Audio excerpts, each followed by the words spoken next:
Hola, hola chicos, ¿cómo están? Bueno, mi nombre es José Escalante.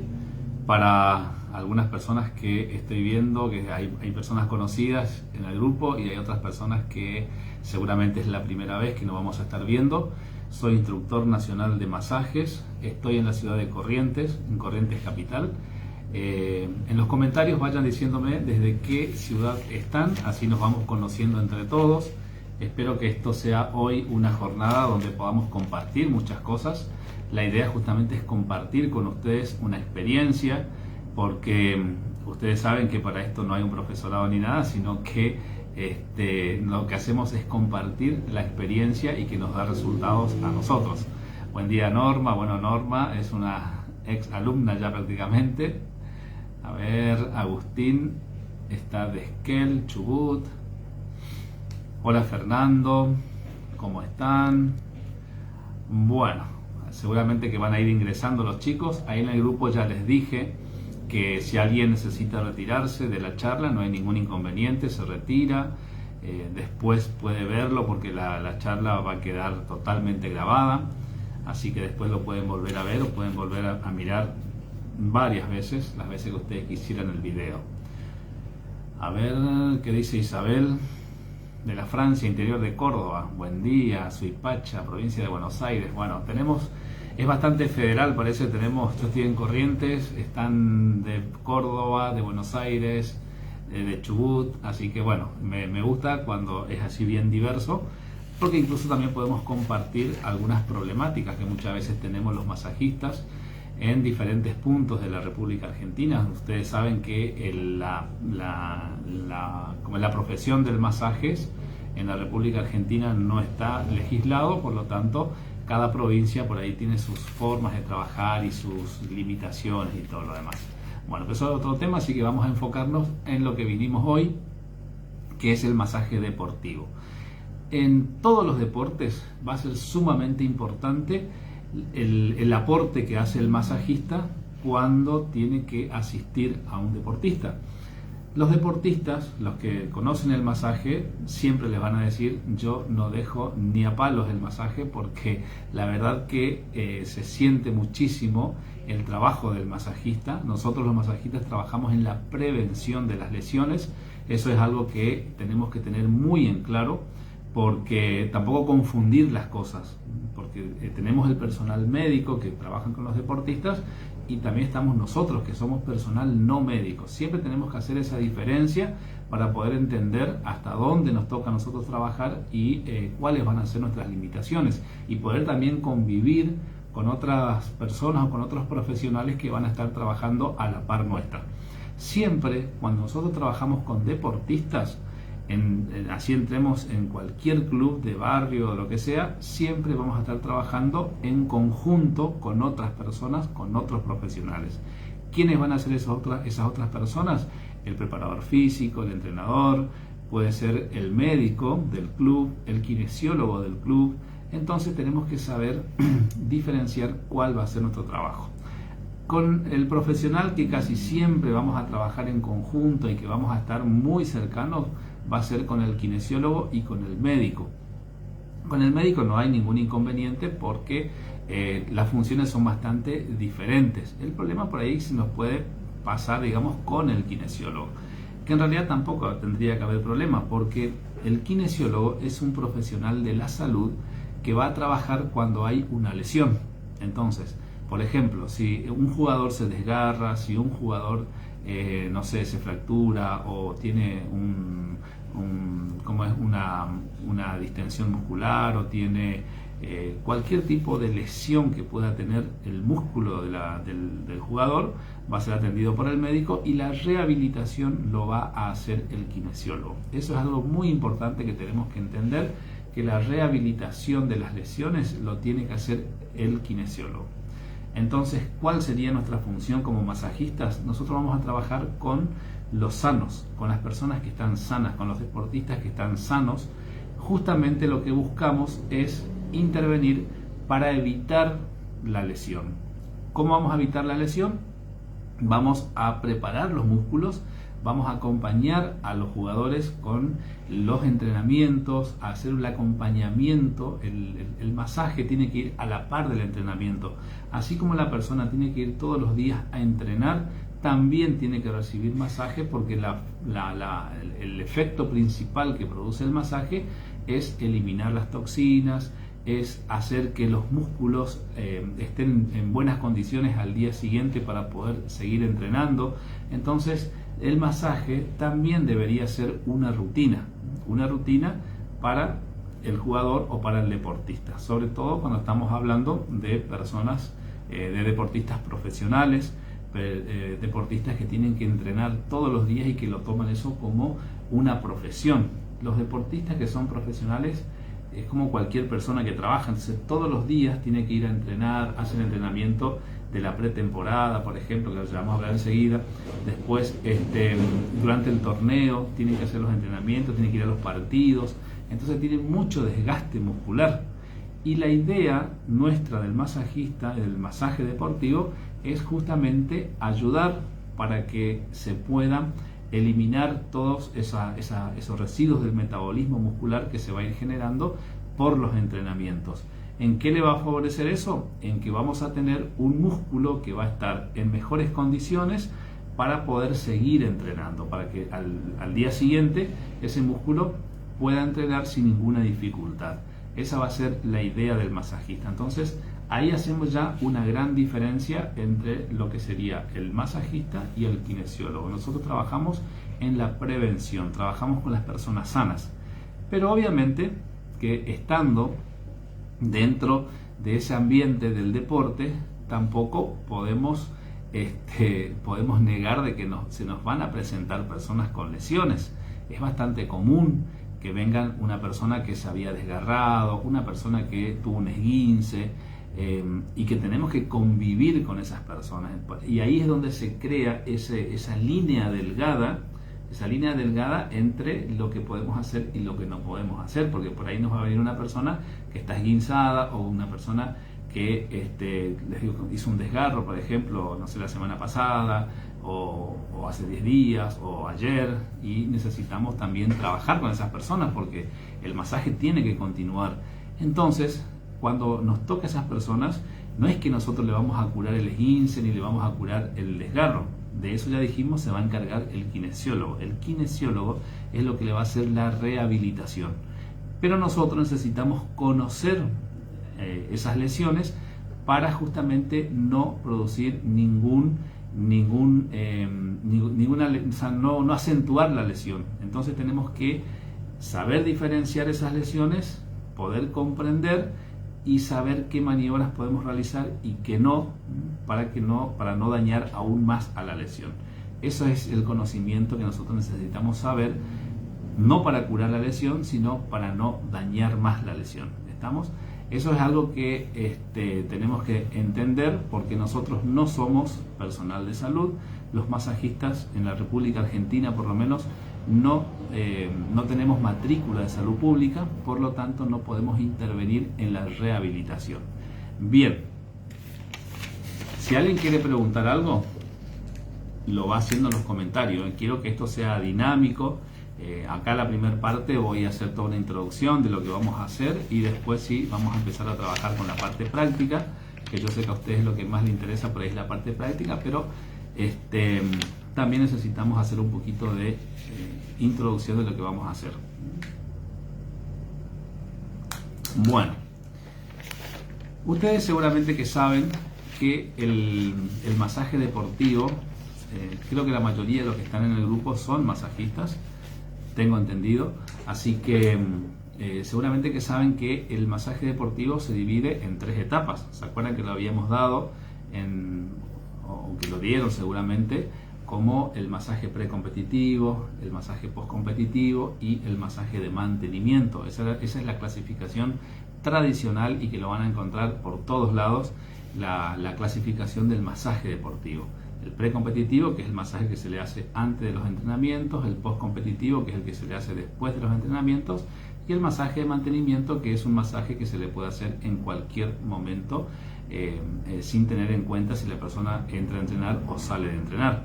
Esa es la clasificación clásica que vamos a tener en todos los lugares. A eso le tenemos que sumar la crioterapia o el masaje con hielo. La crioterapia es una técnica que se puede realizar con frío justamente y se aplica cuando hay lesiones. La crioterapia es aplicar hielo, o sea, simplemente eso. La crioterapia significa aplicar hielo. No es una técnica de masaje, digamos, que tenemos que estar frotando ni nada, sino que es colocar el hielo en una zona, en una región donde hubo una lesión.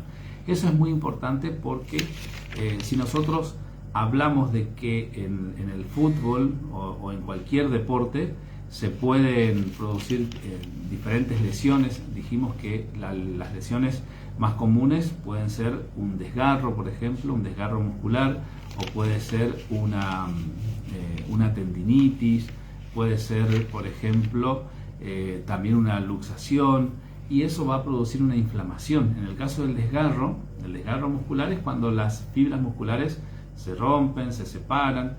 Eso va a producir que se rompan los vasos sanguíneos. Entonces los vasos sanguíneos, encima con el músculo que está caliente, va a empezar a salir sangre adentro de los tejidos. No es que va a salir sangre afuera, sino adentro, y eso va a formar un moretón, va a formar un edema también. El edema es la inflamación local del tejido.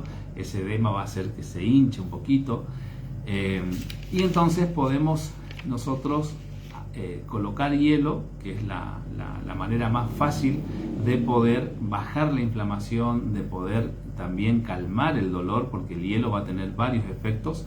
Va a tener el efecto analgésico, va a tener el efecto de bajar la inflamación, va a producir una vasoconstricción. La vasoconstricción es el achicamiento de los vasos sanguíneos, por lo tanto va a disminuir el sangrado. Eso es muy importante porque si ustedes se van a dedicar al masaje deportivo, siempre el masajista deportivo siempre tiene que tener un aceite para hacer masajes en la cancha y tener una pequeña conservadorita con hielo, que pueden ser los geles o pueden ser los spray en aerosol, que vamos a ver las diferentes presentaciones que tenemos, o bien hielo picado, que eso también funciona muy bien dentro de una bolsita. Hielo picado también se puede colocar. ¿Cuándo es el momento ideal de aplicar? Durante los 10 primeros minutos es lo ideal. Si la persona se lesionó, una vez que se lesionó, así sea un desgarro, un esguince, cualquier tipo de lesión, lo ideal es aplicar el hielo dentro de los primeros 10 minutos. Le digo lo ideal, por supuesto que si llegamos un poquito más tarde, no pasa nada, se va a aplicar igual, pero lo ideal es aplicar antes de los 10 minutos para evitar justamente que se hinche tanto, o para evitar que se derrame mucha sangre y que el moretón sea muy grande. Entonces siempre tenemos que tratar de aplicar el hielo en la zona dentro de los 10 minutos de producida la lesión. Eso sería lo ideal. Eso va a funcionar como primeros auxilios, porque si es una persona que se esguinzó, tenemos que llevar, por supuesto, al hospital o llevar a un centro de salud para que sea examinado y que el médico decida el tratamiento que le va a hacer. Eso también es importante aclarar, que cuando nosotros le aplicamos hielo, que eso se llama crioterapia, por el frío, cuando nosotros aplicamos hielo, lo que estamos haciendo es solamente primeros auxilios.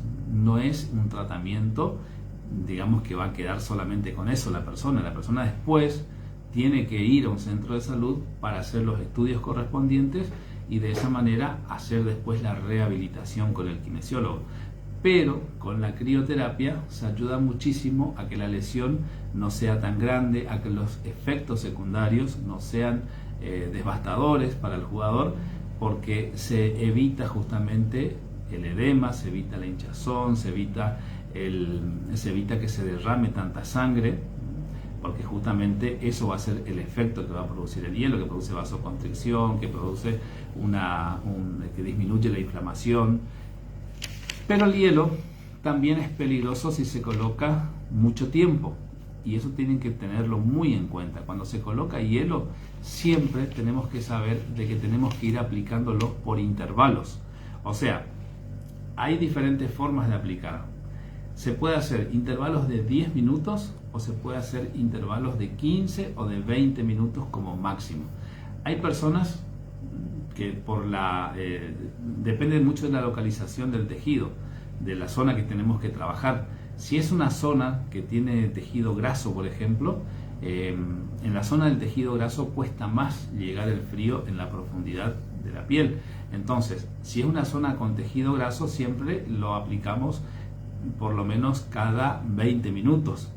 ¿Qué significa esto? De que le vamos a colocar el hielo, le dejamos el hielo, le dejamos en el lugar el hielo por 20 minutos y después lo retiramos. Siempre conviene colocar un paño húmedo por debajo.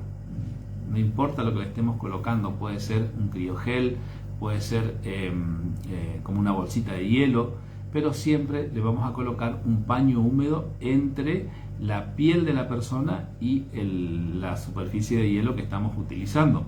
Esto se va a aplicar de esa manera para evitar que se produzcan quemaduras, porque el hielo también puede quemar la piel. Y hay una señal que tenemos que estar muy atentos, que significa que nos está quemando la piel, que es cuando la piel se vuelve muy pálida.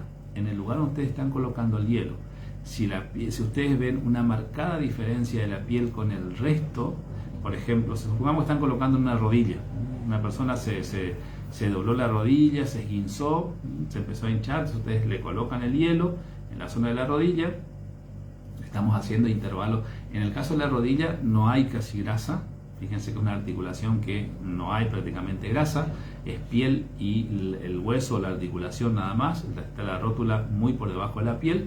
Entonces tenemos que trabajar con intervalos más cortos, no trabajar con intervalos de 20 minutos. En ese caso vamos a trabajar con intervalos de 10 minutos nada más. O sea, le dejo 10 minutos el hielo y le retiro 10 minutos. Esos serían los intervalos. Vamos alternando. Le dejo 10 minutos de hielo, le retiro y dejo descansar 10 minutos. Pasados esos 10 minutos le vuelvo a colocar. Y así podemos repetir varias veces, podemos hacer por lo menos por 40, 60 minutos podemos estar haciendo eso para enfriar la zona. La idea es enfriar, pero tampoco nos tenemos que pasarnos, porque hay muchos efectos adversos que puede producir la crioterapia. Por ejemplo, es una isquemia. La isquemia es la falta de circulación sanguínea. También se pueden producir quemaduras en la piel y quema muchísimo. Entonces, ¿cuál va a ser nuestra evaluación permanente? Estar pendiente de la coloración de la piel. La piel, si se vuelve muy clara, muy blanca en esa zona donde estamos colocando el hielo, entonces significa que hay un riesgo de que se esté quemando la piel.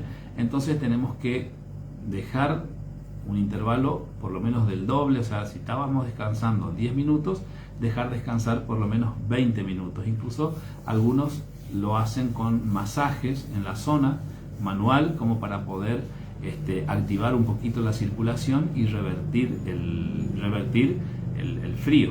Pero siempre tenemos que estar muy pendientes de la piel. Siempre la piel muy clara, muy blanca, en la zona donde estoy aplicando el hielo, me está indicando que se puede estar quemando. Entonces siempre tenemos que controlar eso, y sobre todo en los lugares donde hay poca grasa. Trabajar con intervalos cortos, 10 minutos, 15, no más de eso, y en los lugares donde hay grasa se puede trabajar hasta 20 minutos. ¿Estamos? Bien. Los elementos que podemos utilizar para colocar el hielo, para colocar la crioterapia, puede ser hielo picado, el hielo picado dentro de una bolsita para que no se derrame, porque si no sería un desastre, digamos, con el tema del agua, porque el hielo se va derritiendo. Entonces hay que colocar dentro una bolsita de plástico, hielo picado dentro de una bolsita de plástico, y eso se coloca en la zona. También depende mucho de la superficie, la zona que vamos a colocar. En una rodilla, por ejemplo, necesitamos colocar el hielo adentro de una bolsita y ahí lo dejamos. Ahora, si es una zona más pequeñita, por ahí no hace falta una bolsa tan grande, sino algo más pequeñito. Siempre tratamos de cubrir solo la zona que está afectada. Eso también es importante aclararlo, porque no es que vamos a hacerle un masaje en todo el cuerpo con el hielo, no, nada que ver, sino solamente lo colocamos en la zona donde está la lesión. Bien, entonces el tamaño de la bolsita con el hielo va a depender del tamaño de la pieza que vamos a tratar, que vamos a colocar. Por ejemplo, si es una rodilla, va a ser un poco más grande, o si es un muslo también, porque por ahí se desgarró un músculo en la zona del muslo, por ejemplo, y vemos cómo se va hinchando todo el muslo, tenemos que tener una bolsita bastante grande. Ahora, si es un tobillo, por ahí es más chiquito, entonces con una bolsita más chica nos arreglamos, pero siempre teniendo en cuenta de colocarle un paño húmedo entre la piel y el hielo, siempre eso, para justamente lo que hace el paño húmedo es amortiguar el frío para que no me queme la piel. Bien, otra forma de colocar otro elemento que sirve también para el frío es el criogel. El criogel son los geles, esos son los que se usan para los medicamentos, los que se usan para conservar los medicamentos. Seguramente que lo vieron alguna vez. También vienen de diferentes medidas. El criogel se puede congelar en el freezer. Eso por supuesto tienen que tener de antemano. Por eso les decía que el masajista que hace deporte siempre tiene que tener una conservadora chiquita con hielo. Siempre cuando ustedes van a la cancha tienen que ir con su conservadorita, con sus elementos de hielo, que pueden llevar hielo picado a la conservadora o tener criogel, o si no también están los de gaseoso, que te hablamos enseguida. Bueno, con respecto al criogel, el criogel es un gel que se congela, que se coloca en el freezer, y así congelado se va a colocar después sobre la superficie. A muchos les gusta por ahí trabajar con el criogel porque no moja tanto como el hielo, es por ahí más manejable con respecto al hielo, pero el problema del criogel es que se va calentando rápido.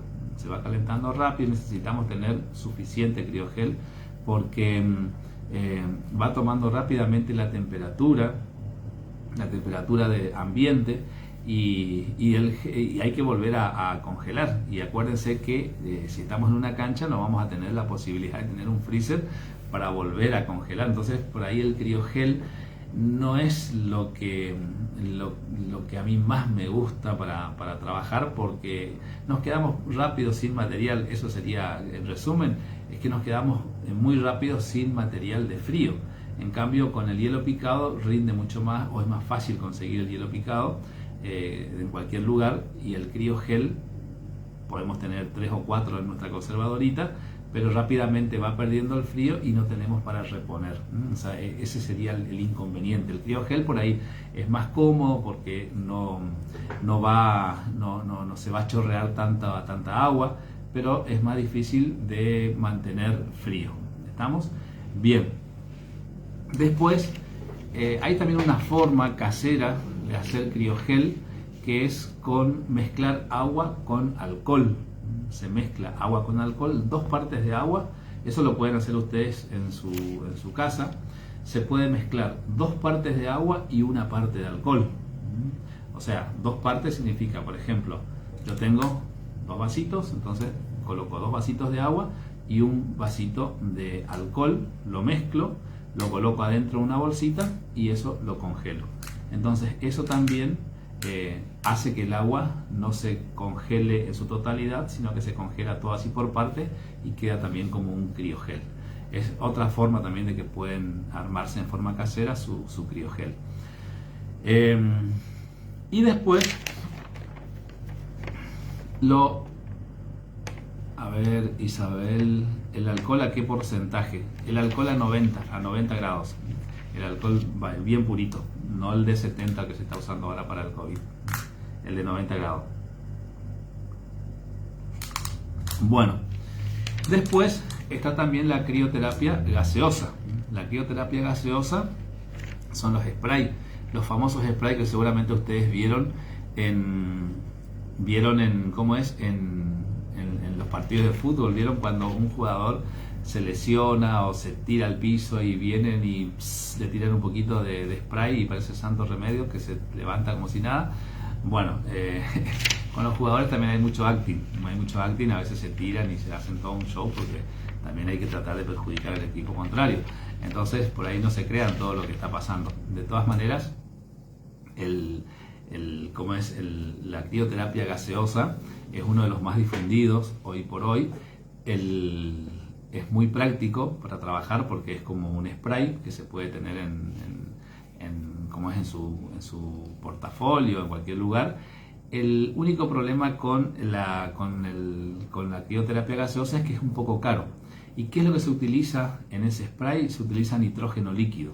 El nitrógeno líquido comenzó a usarse a principios en la década del 70.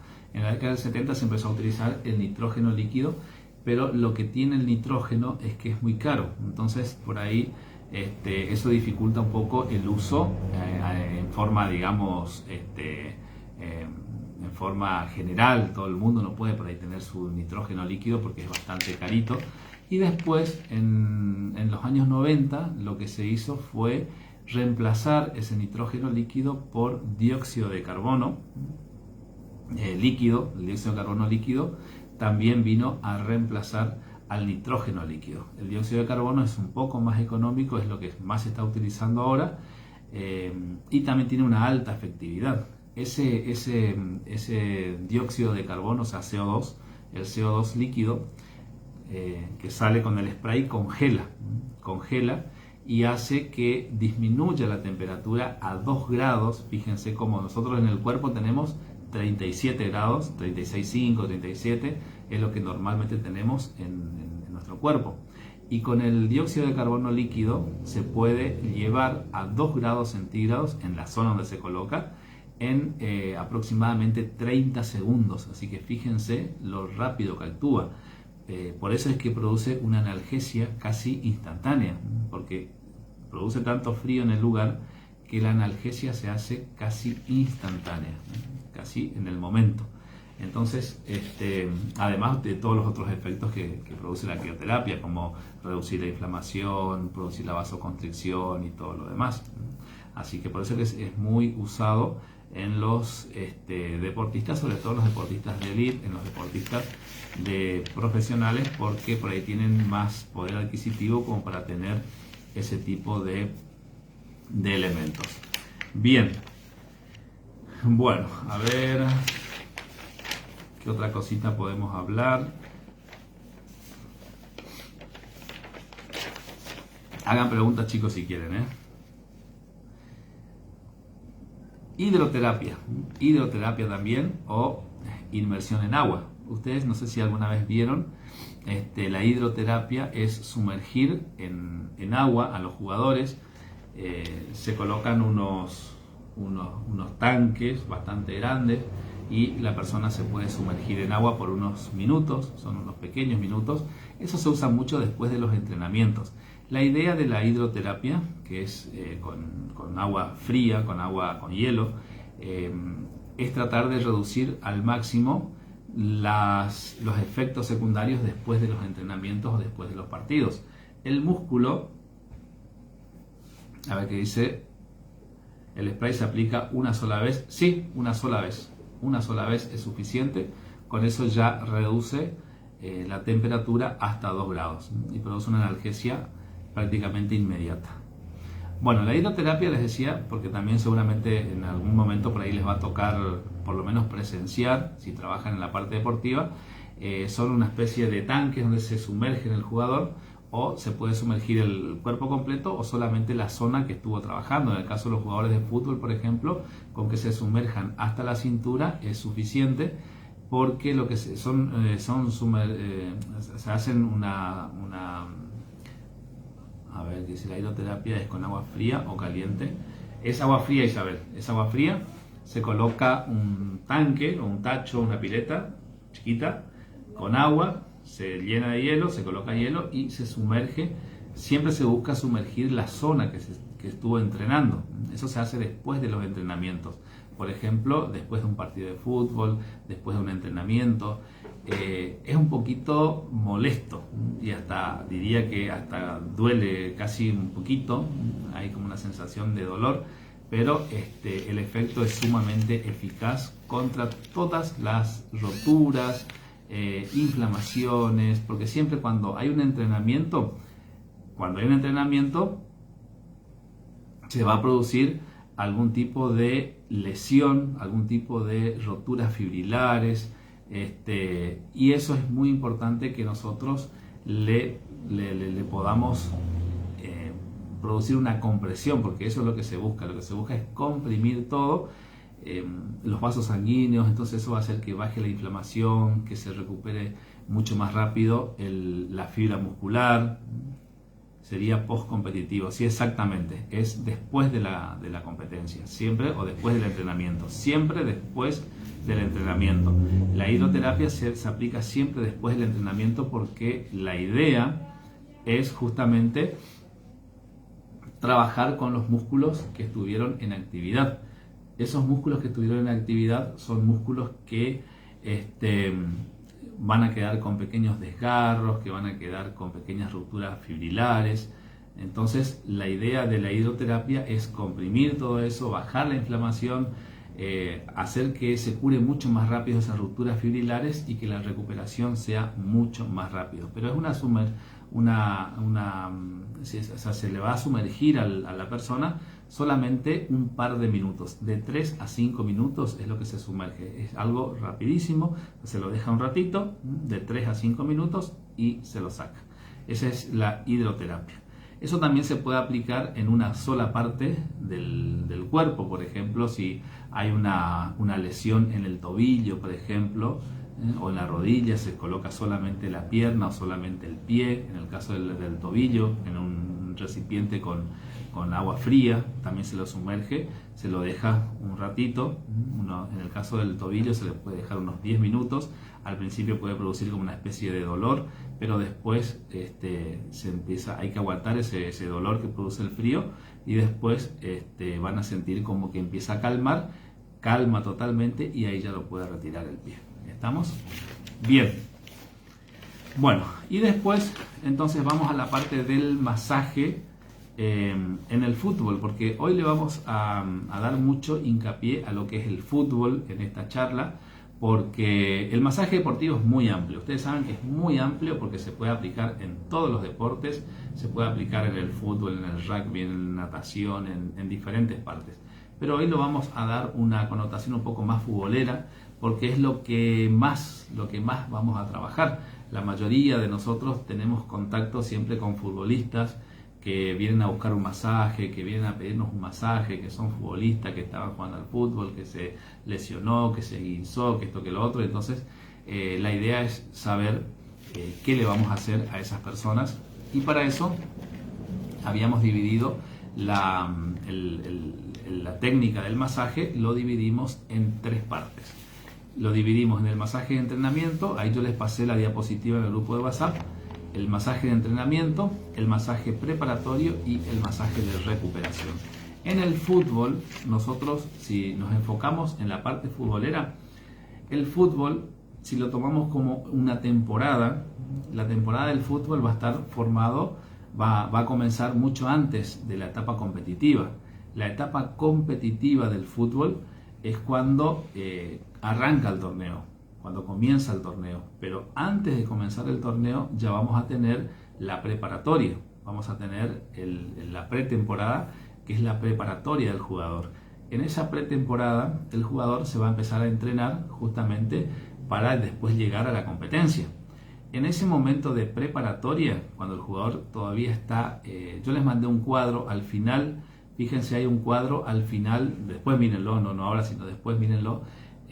Al final de la diapositiva, en el que dice masaje deportivo, en la última hoja de la diapositiva les puse un cuadro donde les marca toda una temporada completa de fútbol, y tenemos la primera parte, que son las primeras 10 semanas. Bien abajo van a tener la parte referida al masaje en ese cuadro.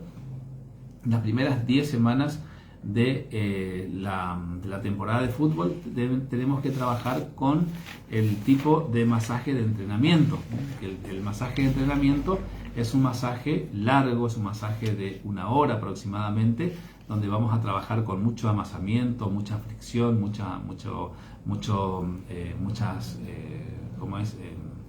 frotaciones, que ahora vamos a ver en el práctico. Y eso vamos a trabajar sobre todo en los músculos que participan en ese deporte. ese masaje lo podemos hacer de manera local o de manera general. Cuando decimos local, estamos haciendo referencia solamente a trabajar el músculo que trabaja en el deporte, y cuando decimos general es en todo el cuerpo, porque la persona también es un todo, y la persona que está entrenando es una persona que entró en un torneo y que también tiene, que es muy importante mantenerlo bien, la parte mental, la parte emocional. Entonces tenemos un masaje general y un masaje local. El masaje local es trabajar solamente sobre los músculos, y el masaje general es trabajar completo. Entonces esos dos tipos de masaje, tanto local como general, le tenemos que hacer en la parte de la preparatoria. Y después, cuando empieza a entrenar, cuando ya empieza el torneo, ahí sí lo que vamos a hacer es hacerle el masaje, lo que ustedes conocían como precompetitivo, que es el masaje preparatorio, y el masaje de recuperación o el masaje postcompetitivo, es cuando sale a entrenar. Esos dos masajes le vamos a hacer durante el torneo. ¿Estamos? Entonces, antes en la preparatoria le hacemos un masaje competitivo, y después en la parte ya del torneo le vamos a ir haciendo el pre y el post competitivo. ¿Estamos?